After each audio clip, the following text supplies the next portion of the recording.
जिंदगी में अगर सुकून चाहते हो तो लोगों से नहीं, खुद से उम्मीद रखो। हेलो एवरीबॉडी, मैं संजय कुमार हाजिर हूँ आप सबके सामने आपका अपना स्टडी चैनल लेकर के स्टडी 888 आपका फेवरेट स्टडी चैनल लेकर के आया है सरस्वती सिंधु सभ्यता यानी कि सरस्वती सिंधु सिविलाइजेशन। 10वीं क्लास की हिस्ट्री का पहला चैप्टर लेकर के आया हूँ। बहुत से स्टूडेंट्स मांग कर रहे थे कि सर कृपया करके 10वीं क्लास की हिस्ट्री जो कि नई हिस्ट्री है इसको समझाने का प्रयास करें। तो आज मैं इस डिमांड पर इस चैप्टर को लेकर के आया हूँ। बड़ा ही अच्छा चैप्टर है सरस्वती सिंधु सभ्यता। क्या कहता है ये चैप्टर, देखिए। इस चैप्टर के माध्यम से हमारी जो एनसीईआरटी है उसने बताने का प्रयास किया है कि हमारी जो सभ्यता है सबसे पुरानी है। इस चैप्टर में क्या बताया जा रहा है? The first urban civilisation of India development in the fertile plains of the Saraswati Sindhu river. Saraswati Sindhu नदियों के उपजाऊ मैदान में भारत की प्रथम नगरीय सभ्यता का उदय हुआ, ये कहा है। आगे this civilization is called the Saraswati Sindhu civilization as a large number of sites of this civilization are located on the bank of the Saraswati and Sindhu rivers। इस सभ्यता के पूरा स्थल बड़ी संख्या में सरस्वती सिंधु सभ्यता के जो पूरा स्थल है वो इन दोनों नदियों के किनारे पर होने के कारण इस सभ्यता का नाम सरस्वती सिंधु सभ्यता रखा गया है। This civilisation is also known as Indus civilisation and Harappa civilisation. हालांकि इस सभ्यता को सिंधु सभ्यता और हड़प्पा सभ्यता के नाम से भी जाना जाता है। Chronologically, this civilization is considered to be contemporary of Mesopotamian and Egyptian civilization। कालक्रम अनुसार जो है इस सभ्यता को मेसोपोटामिया और मिस्र की सभ्यताओं के समकालीन माना जाता है। Dayaram Sahni executed Harappa in Punjab in 1921 AD। तो सर्वप्रथम 1921 में दयाराम साहनी ने पंजाब प्रांत में हड़प्पा में जो है खुदाई शुरू की। And in 1922 AD Rakhal Das Banerjee executed Mohenjodaro in Sindh province. 1922 में रखाल दास बनर्जी ने सिंध प्रांत में मोहनजोदड़ो और नामक पूरा स्थलों का उत्खनन किया, यानी कि खुदाई की। As a result of which importance of this unknown Indian urban civilization attracted the people, especially the archaeologists। जिसके कारण इस अज्ञात भारतीय नगरीय सभ्यता के महत्व की ओर लोगों का विशेष ध्यान मतलब मुख्य रूप से पुरातत्वविदों को आकर्षित किया इसने।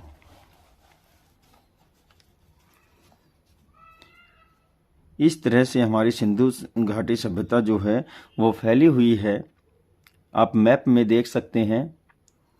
और आगे क्या कह रहा है, इसका एक्सपेंशन बता रहा है कि इसका फैलाव कितना था। The expansion of Saraswati Sindhu civilisation was from Alamgirpur western Uttar Pradesh in the east. ये कह रहा है कि पूर्व में सरस्वती सिंधु सभ्यता का जो विस्तार था वो पश्चिमी उत्तर प्रदेश में आलमपुर तक, आलमगीरपुर तक जो है ये विस्तार था।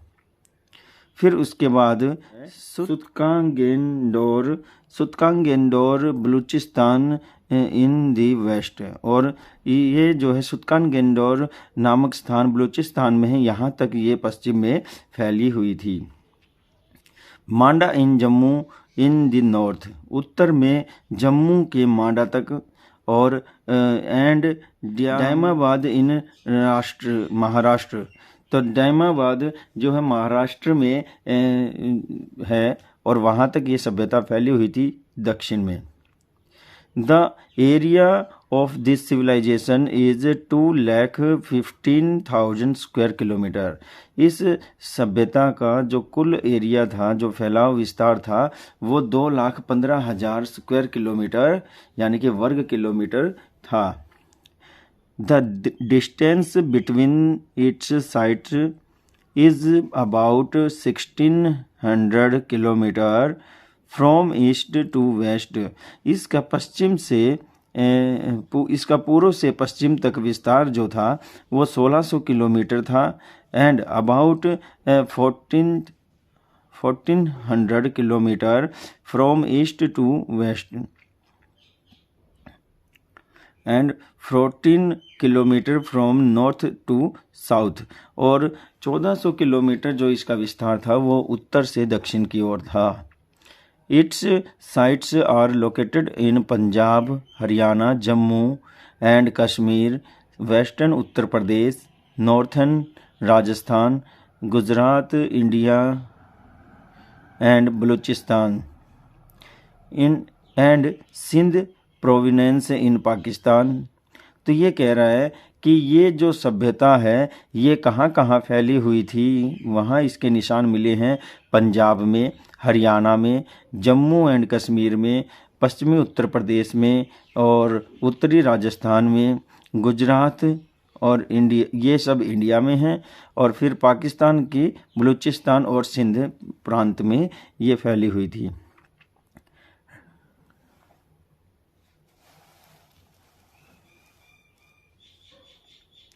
आगे ये कह रहा है राखीगढ़ी बनावली इन हरियाणा। राखीगढ़ी और बनावली जो है ये दो पुरास्थल है, ये हरियाणा में मिले हैं।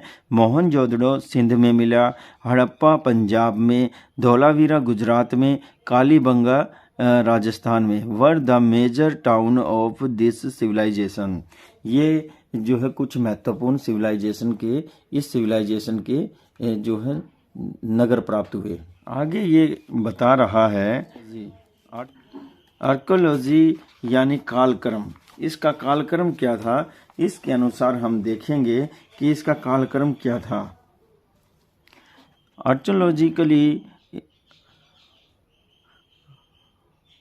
Chronologically, the Saraswati Sindhu civilization is divided into 3 periods.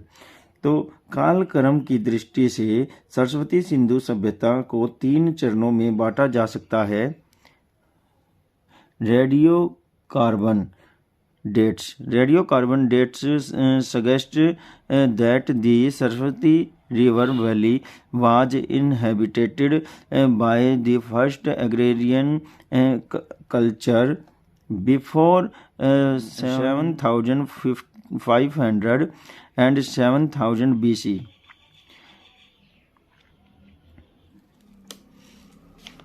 Radio carbon तिथियों से पता चलता है कि 7500 से 7000 ईसा पूर्व सरस्वती नदी घाटी को प्रथम कृषि संस्कृतियों के लोगों ने अपना निवास स्थान बनाना शुरू कर दिया था।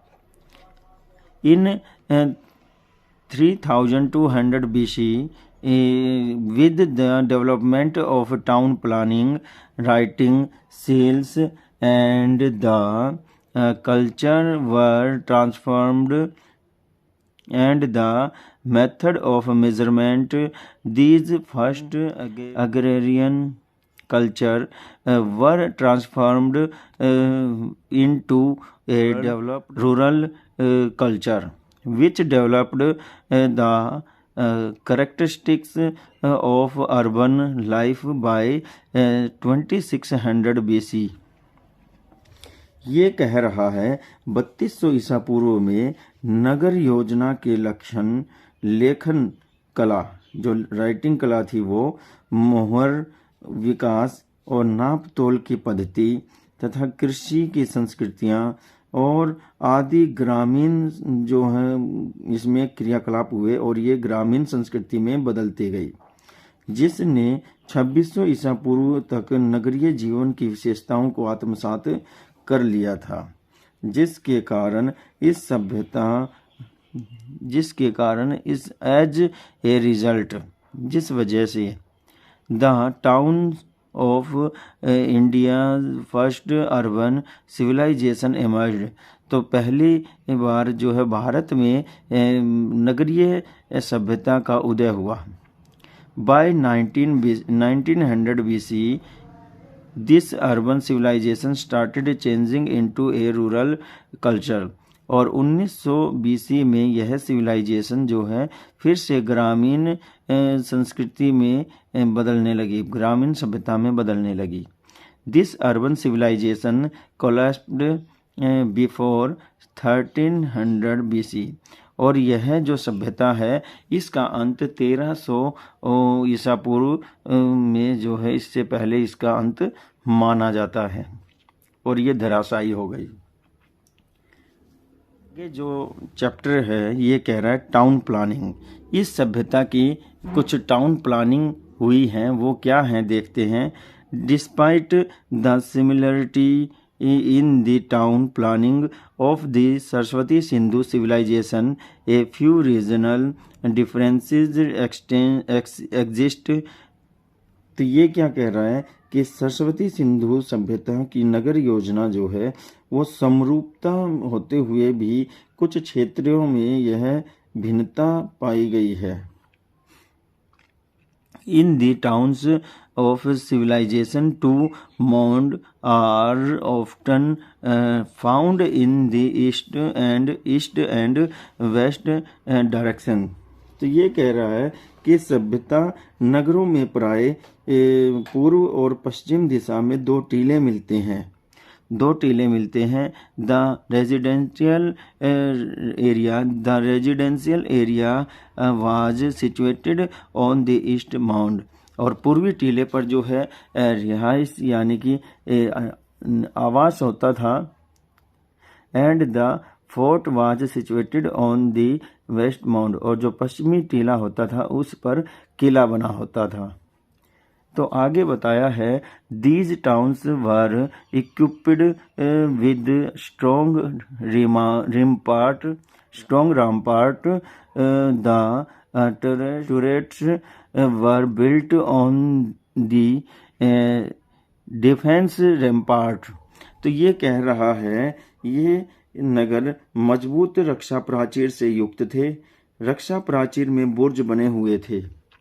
क्या कह रहा है तो फिर से देखिए, ये जो पंक्ति है हमें फिर से देखनी है। इसमें कह रहा है कि these towns were equipped with strong ramparts, the turrets were built on the defense ramparts। तो ये कह रहा है ये नगर मजबूत रक्षा प्राचीर से युक्त थे और रक्षा प्राचीर में बुर्ज बने हुए थे। Common man, merchants, craftsman, artisan and workers lived in the town, और जो साधारण लोग थे, सामान्य नागरिक, व्यापारी, शिल्पकार, कारीगर और श्रमिक जो रहते थे वो कहाँ रहते थे, वो टाउन में रहते थे। Administrative public buildings and granaries were located inside the fort. और फिर आगे बताया है कि दुर्ग के अंदर प्रशासनिक, सार्वजनिक भवन और अन्नागार स्थित थे।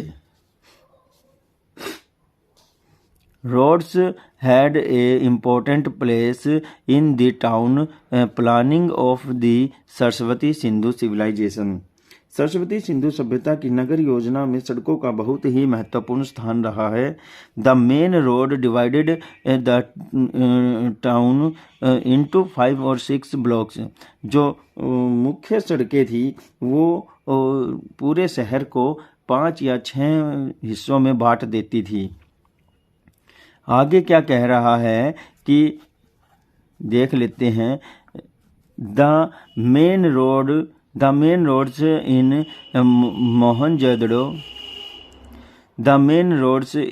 Mohenjodaro were 9.15 metres wide. तो जो मुख्य रोड जो होते थे मोहनजोदड़ो में, उसमें 9.15 मीटर के वो चौड़े होते थे। And the street were 3 metre wide. और जो गलियां होती थी वो 3 मीटर चौड़ी होती थी ऑन एवरेज, और ये एवरेज होती थी। The roads of Kalibangan, Rakhigarhi and Mitathal were also wide. और जो कालीबंगा राजस्थान में है, हरियाणा में राखीगढ़ी और मिथातल है, इनके रोड भी जो है क्या होते थे, चौड़े होते थे। The road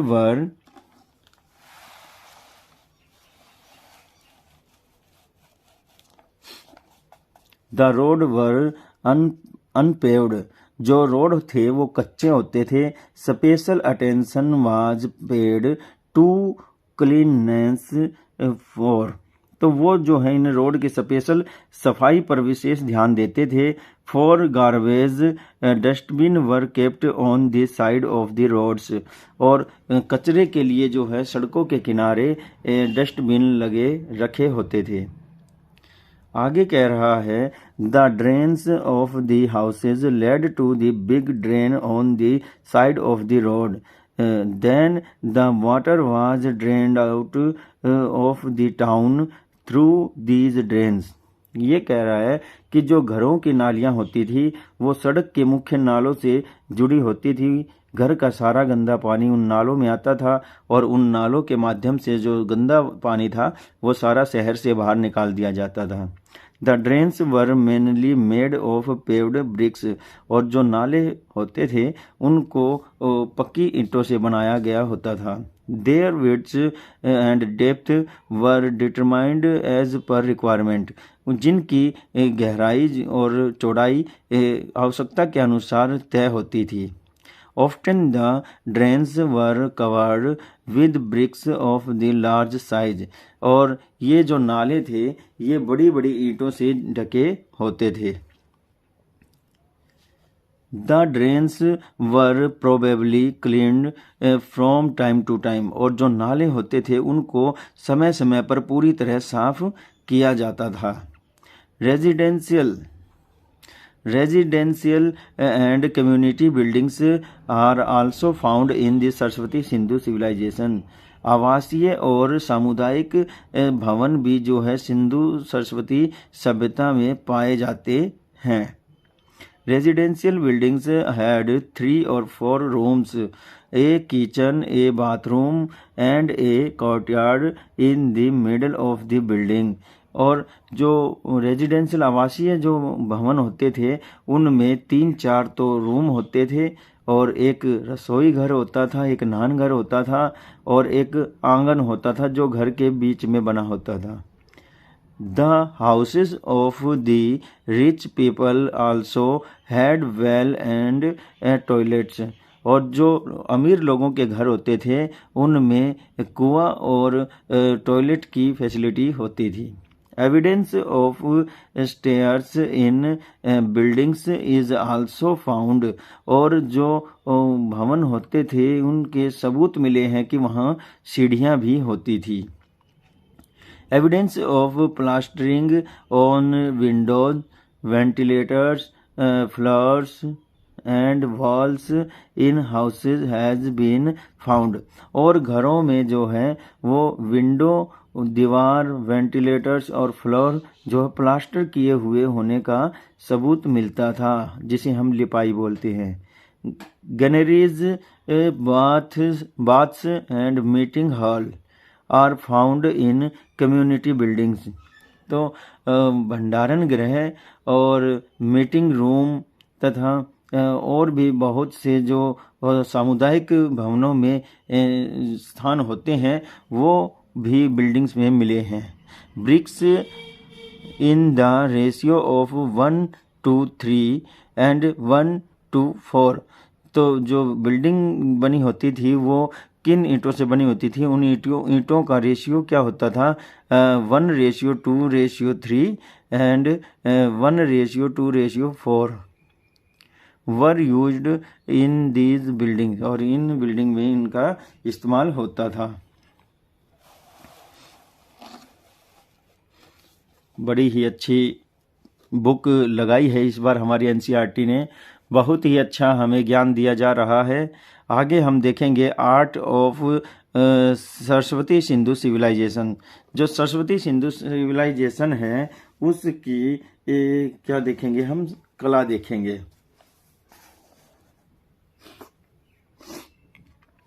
stone metal and clay sculpture are mentioned in the art of the Saraswati Sindhu civilization.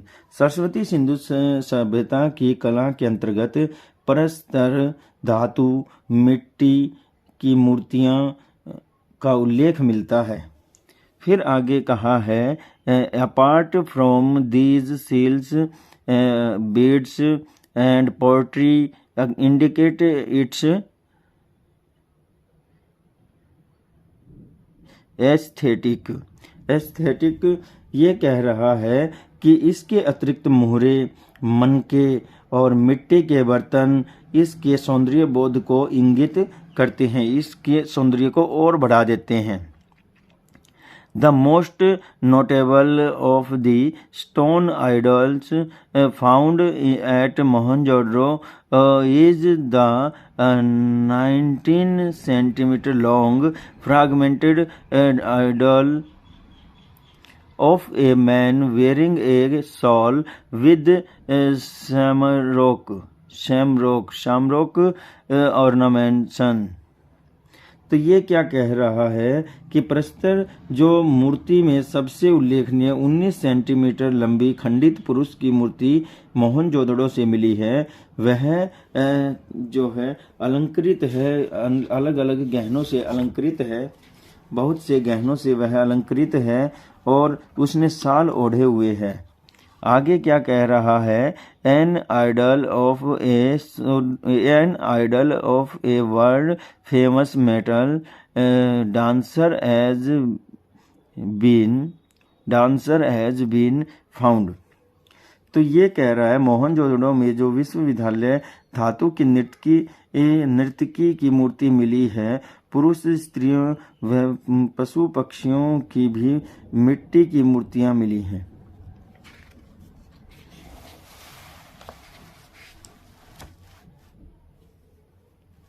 तो ये मूर्तियों के चित्र आप देख सकते हैं, बड़े ही अच्छे चित्र हैं इस सभ्यता में ये जो मिले हैं अलग अलग जगह से।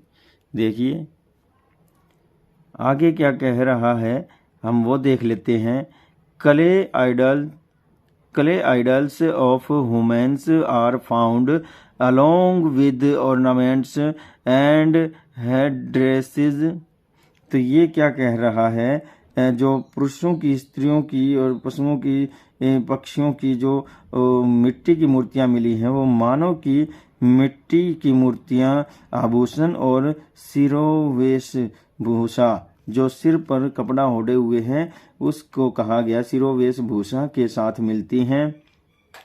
आगे बोल रहा है कि animals and birds include bulls and ships, goats, dogs, elephants, pigs, peacocks, ducks, parrots and pigeons।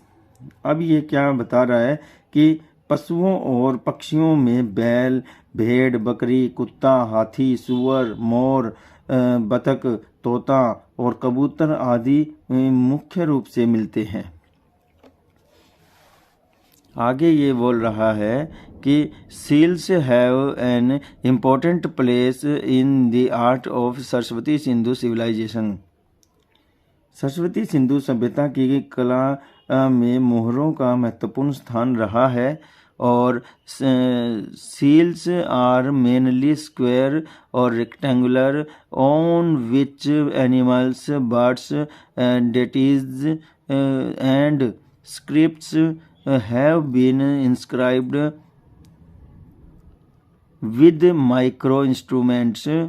तो आगे ये कह रहा है कि जिन पर ये जो मुख्य मोहरे और मोहरे हैं वो चौकोर और आयताकार होती थी, जिन पर सूक्ष्म उपकरणों से पशु पक्षियों, देवी देवताओं एवं लिपि को अंकित किया गया है। तो आगे बता रहा है कि jewellery, beads, bangles, necklace and bracelets, rings etc. of gold, silver and copper etc. तो ये क्या कह रहा है? ये बता रहा है कि सैलखड़ी, गोमेद, शंख, हाथी दांत, सोने, चांदी, तांबे आदि के आभूषण, मनके, चूड़ियां, हार, कंगन, अंगूठी आदि मिलते हैं। फिर आगे क्या है कि apart from these sports, equipment, pottery and other household items were also made। और ये कह रहा है कि इनके अतिरिक्त खेल के उपकरण, मिट्टी के बर्तन और अन्य गृह उपयोगी वस्तुएं भी बनाई जाती थी। क्या होती थी? बनाई जाती थी। आगे जो हमारा पोर्शन है राजनीतिक जीवन के विषय में है, और फिर उसके बाद जो है आर्थिक जीवन है, सामाजिक जीवन है। तो हम राजनीतिक जीवन को आज देख लेते हैं। सोशल जो लाइफ है और इकोनॉमिकल लाइफ है वो हम अगली वीडियो में देखेंगे। तो इसमें क्या बता रहा है, जो पॉलिटिकल लाइफ है इसमें देख लेते हैं क्या बोल रहा है हमारा chapter.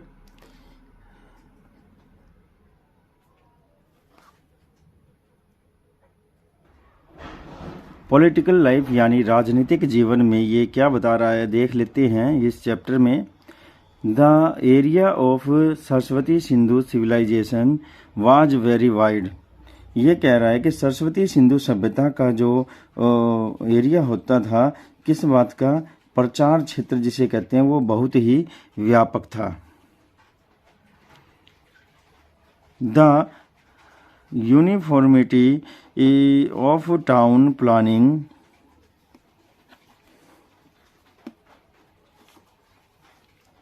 pot tradition, tool making, weight measurement, sales scripts etc.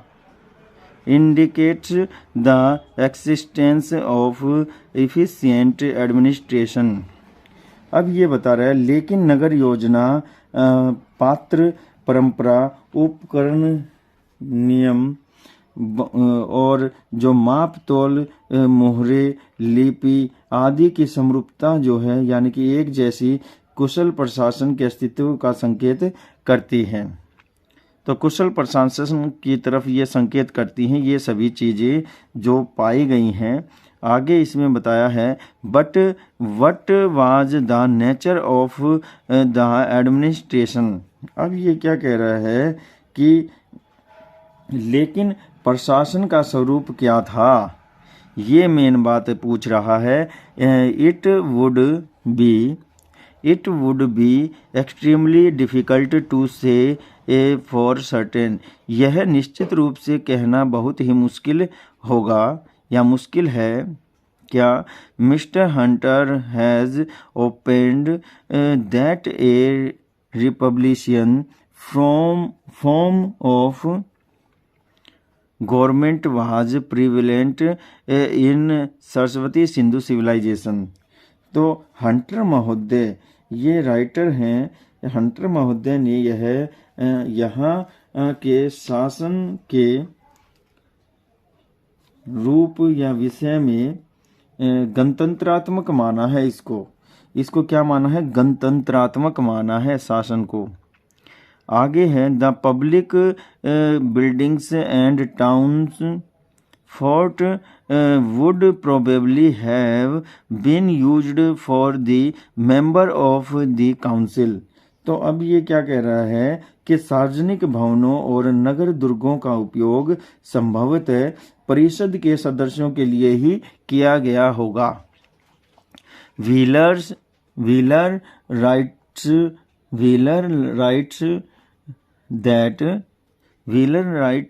that whatever the source of power may have been, it was probably reason that had provenance। ये क्या कह रहा है कि आप व्हीलर के अनुसार क्या देखते हैं, व्हीलर लिखते हैं कि सत्ता का स्रोत कोई भी क्यों न रहा हो, उसमें संभवतः धर्म को ही प्रमुखता दी गई थी। ये भी बहुत अच्छी बात बताई है व्हीलर ने।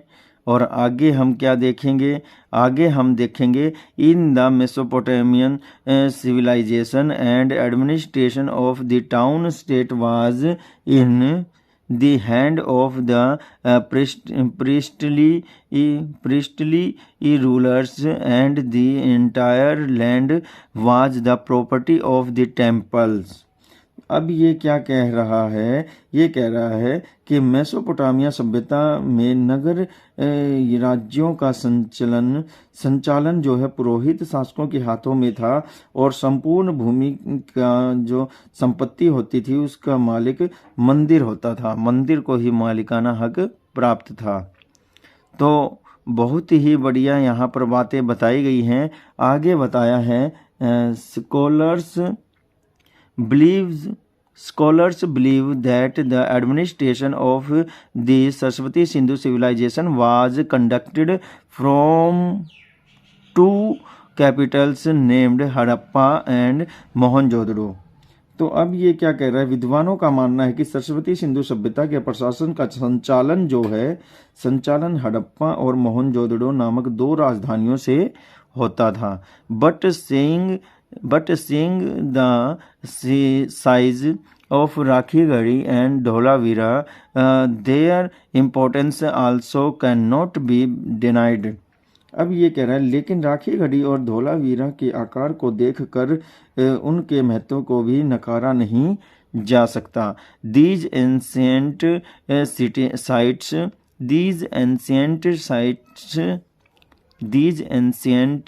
sites may also have been important administrative towns of the Saraswati Sindhu civilization। ये पूरा स्थल भी सरस्वती सिंधु सभ्यता के महत्वपूर्ण प्रशासनिक नगर रूप में रहे होंगे। बहुत ही बढ़िया यहाँ पर हमें बताया गया है सारी बातों के विषय में। जो सरस्वती सिंधु सभ्यता की बातें थी उनके अकॉर्डिंग हम सारी बातें देख रहे हैं, पढ़ रहे हैं, समझ रहे हैं कि किस प्रकार से हमारे जो पूर्वज हैं उन्होंने अपना विकास किया है, कैसे उन्होंने स्ट्रगल करते हुए अपने जीवन को आगे बढ़ाया है, हमें एक नगरीय जो है स्वरूप प्रदान किया है, एक विकसित रूप प्रदान किया है। ऐसे हमारे बुजुर्ग जो हमारे वंशज हैं उनका हम शुक्रिया अदा करते हैं। बहुत ही अच्छे से उन्होंने अपने समाज को संभाला और ये समाज आज भी हमारे गांव में विद्यमान है। गांव-गांव में जो है ये संस्कृति जीवित है और जो सभ्यता है इसका आधा चैप्टर हमने इसमें कवर किया है और आधा चैप्टर जो है हम अगले पार्ट में कवर करेंगे। अगर आपको ये वीडियो अच्छी लगी है तो लाइक कमेंट शेयर ज़रूर करें और अगर आप इस चैनल पर नए हैं तो इस चैनल को सब्सक्राइब अवश्य करें। आपका एक सब्सक्राइब और लाइक कमेंट शेयर इस चैनल के उत्साह को बढ़ाएगा और भी आगे बहुत अच्छे से कार्य करने के लिए प्रोत्साहित करेगा। नमस्कार, जय हिंद।